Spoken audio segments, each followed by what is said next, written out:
Today on CityCast Chicago, Chicago needs your blood. No. Not in like some creepy Halloween vampire kind of way, trust me, but in the real life saving national blood shortage kind of way. The American Red Cross reported supplies had dropped by 25% between just August and September. So what does that mean? We stopped by the University of Chicago Hospital's Blood Donation Center to find out, and I do my small part to boost reserves. It's Tuesday, October 31st. I'm Jacoby Cochran, and this is what Chicago is talking about.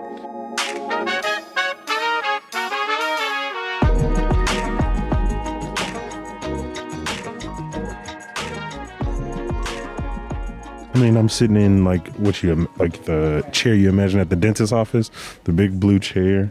There are a bunch of machines around me that I can't understand. Regina standing off to my right with a donut on my right arm. Seems like she's getting the needle and the tube and all of the little containers together. But yeah, this is your traditional doctor's office with a splash of color, some thank you notes and the names of people, I believe, maybe people who donated or people who received the donations. Hi, I am Regina Logan, and my title is Pre-Analytical Technician in the Blood Donor Center. That was the easiest screening I've ever been through in my life. I learned so much about Regina. She's so funny. At one point, we had to redo the blood pressure because my pulse was too high because I was laughing too much. And she was like, all right, we got to calm down. You got to take a breath. Take some breath. She said the screening process is sort of your flight. Now we have the cruise. The royal flight. The royal flight to the royal cruise. There we go. So you just make this area your cruise area. Okay, so just sort of shift into the cruise. Just shift into the cruise. We can go wherever you want to go, right? Okay. And it's cool out, but that sunshine up there, see sunshine to the left? Mm-hmm. Great. Awesome. So no crossing the legs once we get started, and no sleeping. No sleeping? Nope. Okay. Absolutely not. So we're headed to Santorini. All right, let's do it. It's going to be a quick cruise, I add. A little 3-day? Maybe a little shorter than that, because you got a good vein, and I know you're going to flow good, so. Yes, ma'am. Hi, my name is Dr. Jeffrey Wool. I'm the medical director of the blood bank at the University of Chicago Medicine. Dr. Wool, I've seen a lot of headlines that right now the Red Cross is telling people there's a blood shortage in our country. Why is it important for people to be donating blood? The need for blood is present, in nearly all hospitals across the United States, from large to small, who care for pregnant women, trauma patients, surgery patients, patients getting chemotherapy. So nationwide, there's a survey of blood availability year over year, and those numbers have shown that since 2010 or 2008, 2010, somewhere in there, we've sort of had peak blood and been coming downwards. And some of that is just that there's been less blood use, but there's also been some declines that we don't really want, declines in blood donation, because older donors who are reliable donors have aged out or passed away, and we need younger donors to take their place. And we've been somewhat successful in that, but we're not quite meeting where we need to be. And there used to be a lot of gap between what was collected, the total blood we get from donors, and what was transfused. The gap there is technically waste, but because it ends up never being transfused, but it allowed, and it was a helpful resource because you could move the blood around to where it was needed. And now those lines are very close to each other. There is no extra. We don't ship blood to other hospitals generally, but the blood suppliers, Red Cross and Vitalant Versiti, are the three big ones. They absolutely have blood at hub locations, and they move it to where it needs to be. And so you talk about that wiggle room sort of being depleted. Has there ever been a moment where we've reached a crisis point where we haven't not only have not had extra, but have really had a time where hospitals or institutions have gone without? Yes, during COVID was very challenging. A lot of blood collection events happen in high schools and in large businesses, corporations, where they can get a cafeteria full of willing donors. And with COVID, those sort of shut down.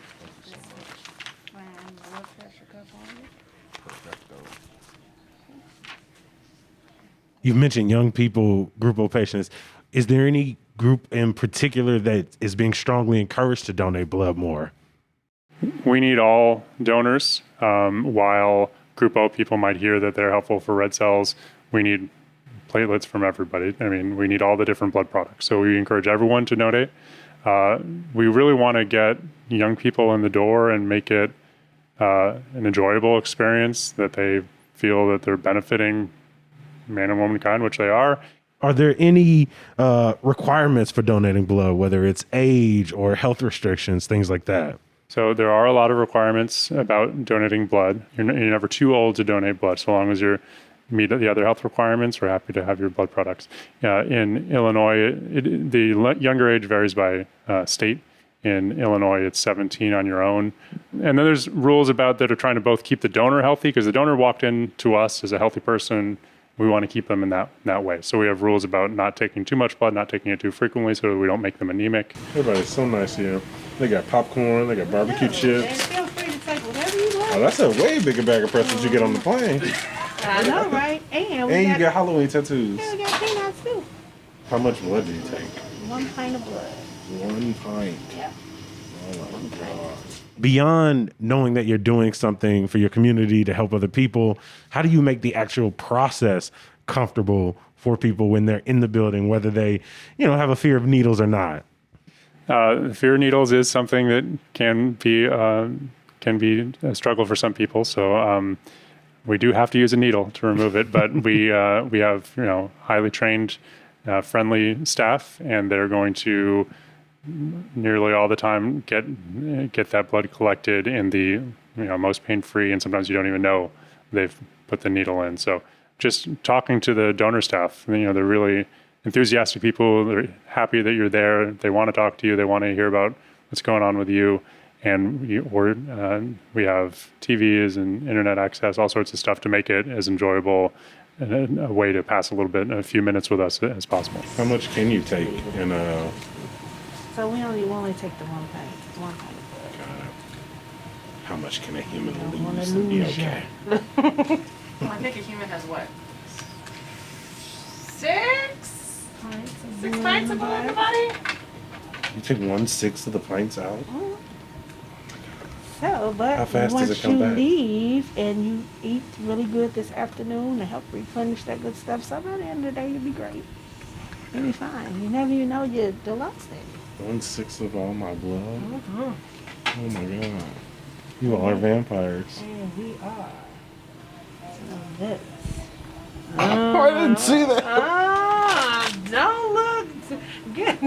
Close your eyes. We gonna ice you down. You think You got this little bag in front of me. You got them little vials. I was like, look at that. This almost over. I look down. distraction? There's a whole bag. Distraction. Yep. There's a whole a little Coach book bag. A little satchel. A little fatty pack of blood.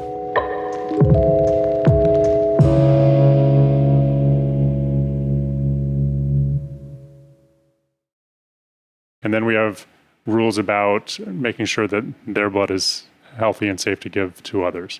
So we're asking about behaviors that might increase diseases that can be transmitted through transfusion. And there are a lot of rules, so we'll ask you some somewhat invasive questions. We do that on a form, and then the staff reviews the form in a private booth or room, so that we want donors to feel comfortable answering honestly, because honest answers to the question are the foundation for a safe blood supply. We used to ask questions that dealt with for sexually transmitted diseases, that the questions differed based on gender and sexual preference, and we are no longer asking questions in that way. We're asking about risk behaviors that can impact donors regardless of their gender or sexual preference. We ask about travel related to malarial risks and other diseases that might be prevalent in other parts of the world. And then a lot of it reflects on sexually transmitted or IV drug transmitted diseases, we want to try to identify people who are at higher risk of having those and select against them. And we're talking about what's called a window period, when it's just the beginning of the infection before a test will turn positive. And we do a ton of tests, but they're just not perfect. And there is that gap from infection to those tests turning positive, and that time is when a donor could potentially give a risky unit. So we used to ask about men who have sex with men and their sexual activity. We no longer ask about that.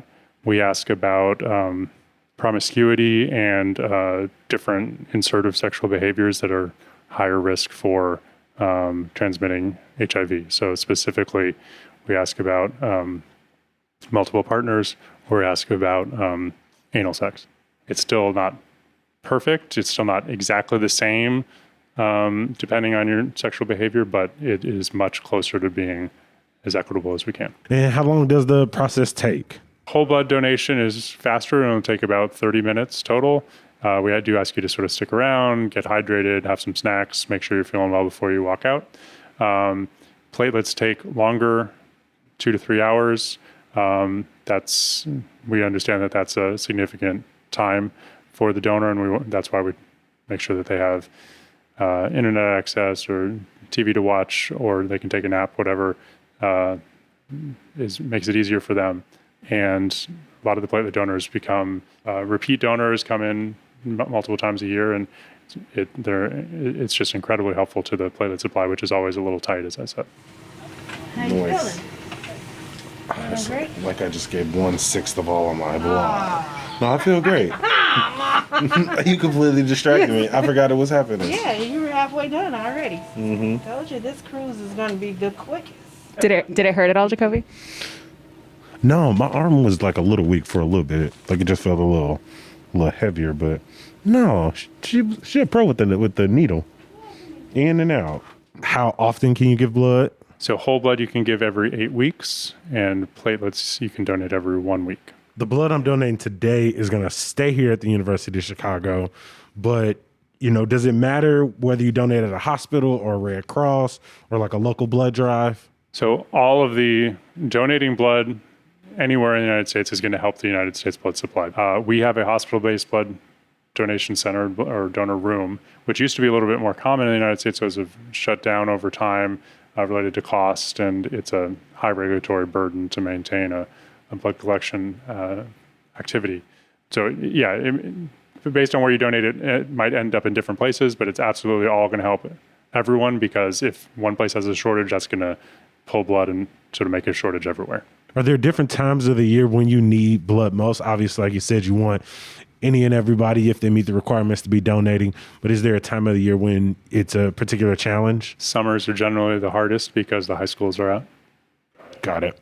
And so it's so much of it sounds like it's based, or it's connected to those mass scale events that you're able to do, whether in schools or whether in organizations. Well, Dr. Wool, thank you so much for making time for us today, letting us come in your office and telling us everything we needed to know about giving blood today. My pleasure. Thank you. Yeah, I feel good. Fill out a brick for our brick wall. I did. So now, next time you come back, ta-da, you get a star. So you're a star for today, and you get a star. Oh, so that's what the stars on the wall mean? Absolutely. Oh, that's beautiful. So next time you come in and donate, you get a star. Oh, I can't make this my last time seeing you all. You all were way too nice. Way too nice. And we love them.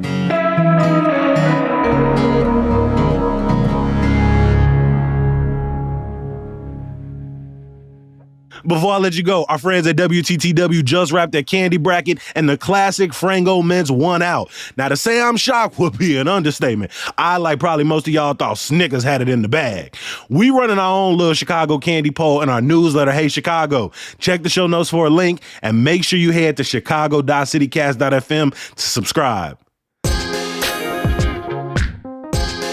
Of course, I can't let you go without some good news. It's kind of like a trademark. I mean, technically, it's not a TM if we don't do some good news. Halloween may be over after today, but Day of the Dead celebrations continue this week. You can stop by Marquette Park's Dia de los Muertos celebration Friday at 5 o'clock. They'll have traditional dance performances, art workshops, food, and more. As always, we appreciate you for reading and listening. We're back bright and early tomorrow. We're going to talk to you then.